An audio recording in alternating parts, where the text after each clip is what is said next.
Apa itu nation survival? Apa itu nation right? Apa itu nation interest? Bisakah kita membedakan ketiga hal itu tentang kebangsaan tersebut? Untuk mempertahankan hidup sebuah negara yang berdaulat utuh, maka kita setiap anak bangsa harus paham apa itu masalah kebangsaan. Kita mulai bahas dari nation interest. Apa yang dimaksud dengan nation interest? Nation interest adalah ke arah mana negara kita bergerak menuju. Sebentar, kita ini jangan-jangan ditanya nation itu apa, state itu apa, atau dalam bahasa Indonesia bangsa itu apa, negara itu apa, nggak ngerti ngebedainnya. Betul ya? Masih bingung? Kita bahas lebih dalam. Bangsa Indonesia itu jadi lebih dulu dari negara Indonesia. Bangsa Indonesia itu jadi lebih dahulu ketika Sumpah Pemuda tahun 1928 dengan mengatakan berbangsa satu, bangsa Indonesia. Maka sejak saat itu jadilah bangsa Indonesia. Sementara negaranya, negara Indonesia baru jadi setelah 17 Agustus 1945. Baru ada yang namanya NKRI, baru ada negara atau state. Bangsa atau nation itu ada haknya, ada right-nya, dan ini yang harus ditegakkan. Bagaimana menegakkan nation interest? Dalam jangka panjang, kita ini harus memiliki sistem bernegara yang kuat. Kita ini harus memiliki sifat bangsa yang penuh dengan kompetensi. Salah satu pentingnya bernegara adalah kita memahami prinsip bernegara. Yang membedakan negara Indonesia dengan Singapura, yang membedakan Indonesia dengan Cina, yang membedakan Indonesia dengan Amerika adalah prinsip bernegara masing-masing. Ada value yang ditanam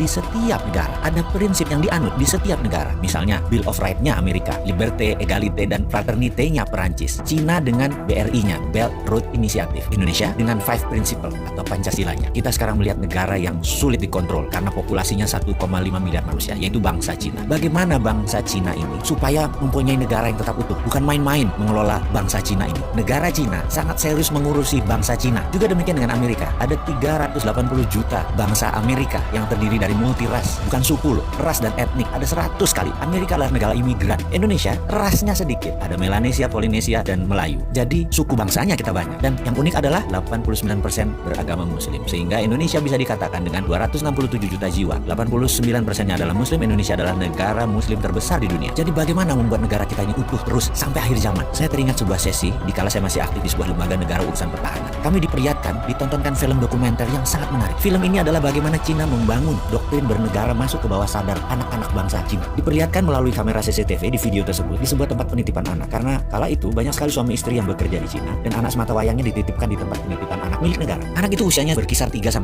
tahunan. Ketika mereka habis makan siang, mereka pun tidur siang secara bersama-sama. Kira-kira jam 1-an kira-kira. Dan baru terlelap 15 menit lalu disetel lagu kebangsaan Cina. Ajaib. Anak-anak itu bangun berdiri tegak sikap sempurna. Walaupun matanya tertutup, badannya doyong-doyong sampai lagu tersebut berakhir kira-kira 1,5 menitan. Lalu mereka melanjutkan tidur lagi. Dan ini bagi saya luar biasa sekali. Lalu ada di sesi lain. Mereka kan tinggal di rumah susun, yang apartemen itu. Di mana di sore hari banyak anak-anak lagi main basket, main bola, main tai chi, dan beragam aktivitas sore. Pada pagi dan siangnya, di tiang-tiang itu dipasang speaker toa banyak oleh sebuah tim. Ketika puncak kegiatan mereka kira-kira jam 5 sore, kembali diperdengarkan lagu kebangsaan Cina. Apa yang dilakukan? Anak-anak tadi yang lagi lari, lagi bergerak, atau anak-anak itu semuanya diam, berdiri dengan sikap sempurna ketika lagu kebangsaan Cina tadi diperdengarkan. Mereka diam sampai lagu tersebut habis, selesai dinyanyikan. Dan mereka hanya diam saja di posisi masing-masing. Kalau lagi ke timur, yang ada timur, lagi barat, yang ada ke barat gitu ya. Dan ketika lagu selesai, mereka berhamburan kembali beraktivitas. Jadi apa yang kita bisa ambil dari pelajaran bernegara Cina kali ini? Ada baiknya ke depan lagu Indonesia Raya yang dinyanyikan adalah stansa 2 atau 3 stansa sekaligus. Lalu setiap anak bangsa mendengar lagu Indonesia Raya dinyanyikan, berdiri sikap sempurna, tidak goyang, tegak gagah sampai lagu itu selesai. Inilah strategi survival of the nation. Keberlangsungan kehidupan berbangsa dan bernegara adalah perjuangan jangka panjang. Membentuk karakter ini kita harus membangun dengan semangat yang gigih militan, yaitu diawali dengan sikap sempurna mendengarkan lagu Indonesia Raya.